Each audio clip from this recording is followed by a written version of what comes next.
सध्या एक फॅड आलंय मार्केटमध्ये छत्रपती शिवाजी महाराजांबाबत किंवा त्यांच्या इतिहासाबाबत जाणून बुजून काहीतरी बरळायचं आणि ट्रेंडमध्ये राहायचं. यांना वाटतं की काय 4 दिवस लोक शिव्या देतील, विरोध करतील, पण आपण ट्रेंडमध्ये राहू. त्यातच या बागेश्वर बाबा नावाच्या भोंदू बाबाची यात भर पडली. नुकतंच नागपूरमध्ये एका कार्यक्रमात शिवरायांच्या इतिहासाची मोडतोड करून त्यांनी काहीतरी वक्तव्य केलं. तो म्हणाला की छत्रपती शिवाजी महाराज युद्ध करून थकले होते आणि ते आपलं मुकुट म्हणजेच मंदिर समर्थ रामदास स्वामी यांच्या चरणी त्याग देणार होते.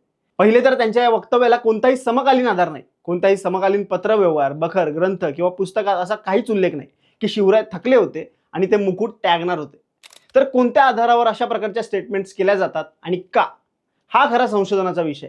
त्यात ज्या लोकांना मराठा किंवा शिवकाळातल्या इतिहासातलं काहीच माहित नाही, ज्यांचा अभ्यास शून्य आहे, त्यांनी तरी निदान यावर बोलू नये. सर्वांनाच आदर आहे शिवरायांचा. इतिहास माहीत नसलेली लोक सुद्धा त्यांचा आदर करतात. मग ते असे वक्तव्य करत सुटत नाहीत. संदर्भहीन गोष्टींना बळ देऊन तुम्हाला नेमकं साध्य काय करायचंय? त्यामुळे बागेश्वर बाबा सारख्या लोकांनी मराठ्यांच्या आणि शिवाजी महाराजांच्या इतिहासात डोकं खुपसूच नये. राहिला प्रश्न शिवाजी महाराज आणि रामदास स्वामी यांच्या भेटीचा, तर या भेटीवरून तसे भरपूर वाद आहेत. काही इतिहासकार या भेटीचे दाखले देतात, त्यात चाफळची सनद प्रसिद्धच आहे, पण काही इतिहासकार या भेटीला नाकारतात. शेवटी इतिहास हा डाव्या उजव्या विचारसरणीनुसार नसतो. इतिहास हा इतिहासच असतो.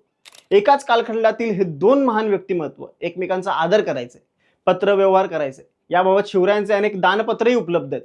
शंभूराजे, राजाराम महाराज, थोरले शाहू महाराज यांच्याही अनेक पत्रांमध्ये समर्थ रामदास स्वामींचा उल्लेख मिळतो.